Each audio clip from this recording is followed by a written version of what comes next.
দিনটা ছিল শিবরাত্রির। তো এবারে শিবরাত্রিটা একটু অন্যরকমভাবেই আর কি কাটিয়েছি বলতে পারো। ওই সকালবেলা সবার জন্য চাটা করে চান টান করে আমি একটু বেরিয়েছিলাম, আমার একটু কাজ ছিল। মানে আমাদের একটু দূরের সম্পর্কের একজন মারা গিয়েছিল কিছুদিন আগেই। তো ওই যে অসুস্থ থাকার জন্য এবারে আর কি মন্দিরেও পুজো দিতে যেতে পারবো না, আর কি ঘরেতেও তো পুজো দেওয়া যাবে না।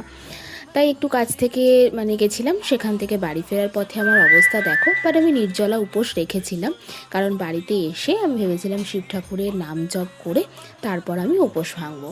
আর আসার পথে দেখো কত সুন্দর করে সাজিয়েছে শিব ঠাকুরকে, সেটাও তোমাদের সাথে দর্শন করলাম। আর এই যে মিষ্টি নিয়ে এসেছিলাম, কারণ এইবারে তো আর উপোস রাখতে মানে উপোস রেখেছি বাট পুজো দিতে পারিনি। তো ওই যে শিব ঠাকুরের নাম করে এই যে 9টা বাজে এই যে মিষ্টি খেয়ে আমি আমার উপোসটা ভঙ্গ করলাম। তো আর রাত্রে খেয়েছিলাম লুচি। মানে অনেকেই ভাবে ঠান্ডা ফল টল খেতে হয়, বাট ছোটো থেকে আমি লুচি খেয়েই আসছি বলে এবারও লুচি খেলাম।